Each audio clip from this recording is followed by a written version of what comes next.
வணக்கம் நண்பர்களே. விஜய் பணியூர்ல அவருடைய வேட்பாளர்கள் தாவேகாவுடைய வேட்பாளர்களை கூப்பிட்டு பேசினார். 233 பேர் ஒரு வேட்பாளர்கள்.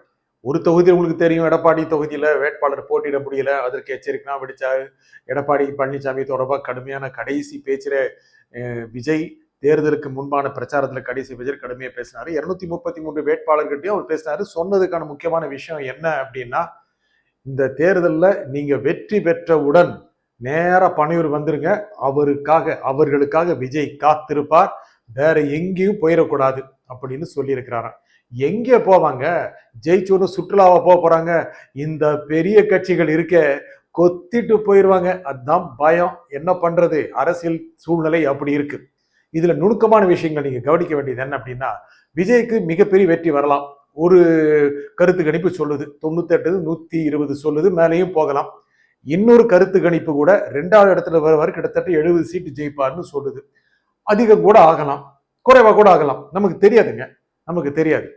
ஒருவேளை 25-30 சீட்டெல்லாம் கிடைச்சதுன்னா, ஐயா அதுக்கான வாய்ப்புகள் இருந்ததுன்னா சொல்றேன், எல்லா கட்சிக்கும் ஏற்படும். இது திமுகவுக்கும் ஏற்படலாம், அண்ணா திமுகவுக்கும் ஏற்படலாம், விஜய்க்கும் ஏற்படலாம், நாம் தமிழருக்கு ஏற்படலாம், எல்லாருக்கும் ஏற்படலாம்.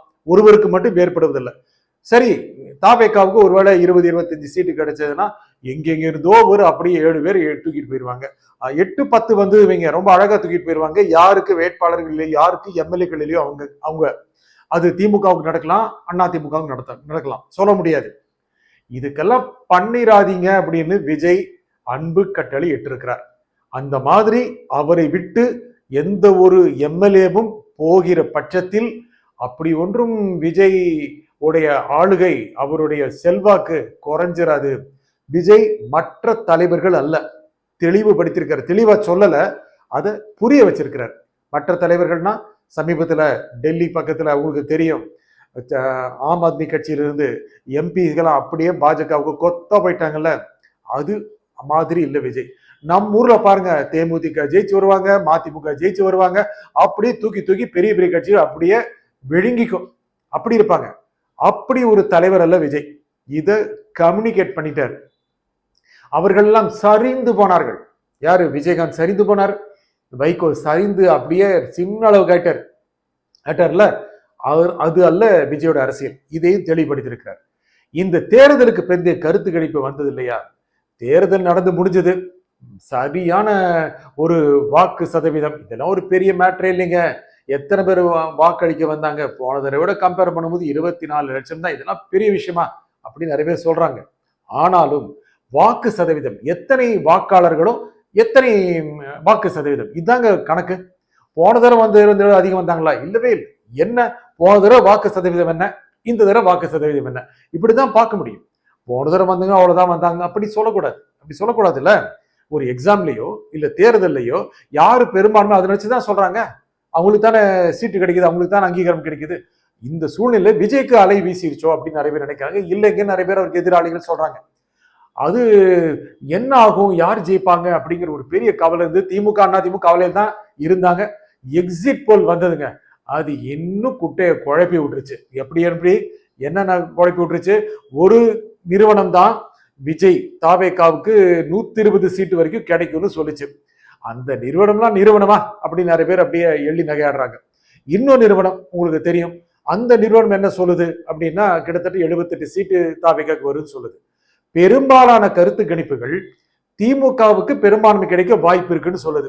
அதே நம்ம மறுக்கலைங்க, திமுகவுக்கும் வாய்ப்பு இருக்கு. திமுக ஒரு கட்டமைப்பான ஒரு கூட்டணியோடு இருக்கு, ஆளுங்கட்சியா இருந்திருக்கு, கணிசமான செயல் திட்டங்களை செயல்படுத்தி இருக்கு.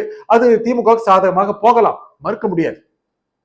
ஆனா அப்படிதான் நடக்க வேண்டும் என்று அவசியம் இல்லை. நமக்கு இன்னும் 3 நாள் இருக்குங்க, வெட்ட வெளிச்சம் ஆக போகுது. இருந்தாலும் அது வரைக்கும் நம்ம அந்த கருத்துக்களை சொல்லித்தான் ஆகணும். திமுக ஒரு பெரும்பான்மை பெற்றுவிட்டதா ஆகலாம், அண்ணா திமுக பெற்றுவிட்டதா ஆகலாம். இது எல்லாவற்றுக்கும் மையமாக விஜய் இருப்பார். இந்த தேர்தல் விஜய் மையமான தேர்தல்.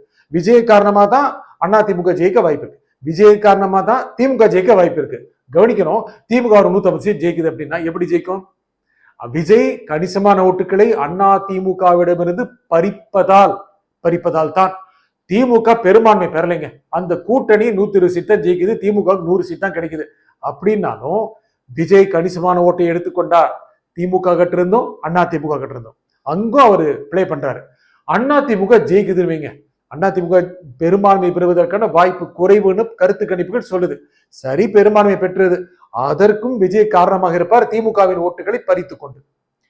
இந்த ரெண்டு கட்சிகளும் பெரும்பான்மை பெறவில்லை என்றால் அப்பொழுது விஜய் கிட்டத்தட்ட 70 சீட்டு அளவுக்கு வெற்றி பெற்றிருப்பார். ஏன் 30-40 சீட்டு ஜெயிச்சாலும் ரெண்டு அணிகளும் பெரும்பான்மை பெறுவதற்கு வாய்ப்பில்லை. அங்க அவர் தான் சென்றார். இந்த தேர்தலுடைய மைய புள்ளியே விஜய் தான். எங்க அந்த கட்சிக்காரங்க அவர் பேர் கூட சொல்ல மாட்டேங்கிறாங்க, கட்சிக்காரங்க என்ன, அந்த கட்சிக்காரர்களுக்கு சார்பாக இருக்கின்ற அரசியல் விமர்சகர்கள்னு சொல்லிக்கிறவங்க கூட ஒரு நடிகர் கட்சி அப்படிங்கிறாங்க. அவ்வளவு பயம் இருக்குங்க, அவ்வளவு பயம். இந்த மாதிரி ஒரு தலைவரை பார்த்து மற்ற கட்சிகள் பயந்ததை நான் பார்க்கவில்லை. விஜய் ஜெயிப்பாரா இல்ல பெருசர் அலை அடிக்குமா, அவர் 140 சீட்டு ஜெயிச்சிருவாரா, அதெல்லாம் தெரியாதுங்க. அது நாம கணிக்க விரும்பலைங்க. விஜய்க்கு கணிசமான சீட்டு கிடைக்கும். சீட்டு கிடைக்காவிட்டாலும் இந்த ரெண்டு அணிகளுக்கு பாதிப்பை ஏற்படுத்தக்கூடிய சக்தியாக இந்த தேர்தலில் இருப்பார். அவர் 2 சீட் ஜெயிக்கிறாரா 200 சீட்டு ஜெயிக்கிறாருங்கிறது இல்ல. he would be a center of the election, சந்தேகமே இல்லை. அவர் தான் இந்த தேர்தலின் மையம். இந்த சூழ்நிலையில தான் ஒருவேளை 40-50 சீட்டு ஜெயிச்சு வேட்பாளர்கள் எம்எல்ஏக்கள் ஆகிறவர்களை மற்ற கட்சிகள் கொத்தி கொண்டு போய்விடக்கூடாதுன்னு விஜய் எச்சரிக்கை இருக்கிறாரு. நல்ல ஒரு அரசியல் நகர்வு. இல்ல ஒரு 8-10 சீட்டு ஜெயிச்சா அப்படியே காணாம போக வாய்ப்பு இருக்குமா, அதுவும் இல்லை. விஜய் எந்த விதமான நம்பிக்கை இருக்கிறாரு, அவரே முதலமைச்சர் ஆகிவிட முடியும் நம்பிக்கை இருக்கிறார். சீமான் இருக்கிறாருங்க, எடப்பாடி இருக்கவே இருக்கிறாரு, ஸ்டாலினுக்கு சொல்லவே வேண்டாம்.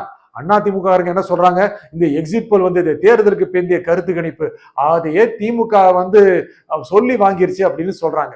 எங்க ஒரு எக்ஸிட் போல் சொல்லியா வாங்குவாங்க? இல்ல, இன்னும் 3 நாள் பொறுத்தா மக்களே தீர்ப்பு கொடுக்க போறாங்க. அதையும் எப்படி சொல்லுவீங்களா? திமுக ஜெயிச்சிருச்சு அப்படின்னா அதையும் அப்படி சொல்லுவீங்களா? இல்ல அதிமுக ஜெயிச்சிருச்சு அப்படின்னா அப்ப திமுக என்ன சொல்லும், என்னங்க ஏதோ மேட்ரு இருக்கு, ஏதோ வாக்குப்பதிவு எந்த இடத்துல ஏதாவது பண்ணீங்களா, இப்படி எல்லாம் சொல்லுவாங்க. எல்லாரும் சொல்லுவாங்க, ஜெயலலிதா சொல்லியிருக்காங்க. இந்த மாதிரி தோற்று போகிறவர்கள் சொல்லக்கூடிய சூழல் இல்லைங்க. திமுக பெரிய வெற்றி பெற்றிருது, அப்போ தாவேக்கா என்ன சொல்லும், தாவேக்கா ஜெயிச்சிருது, அப்போ என்ன சொல்லுவாங்க?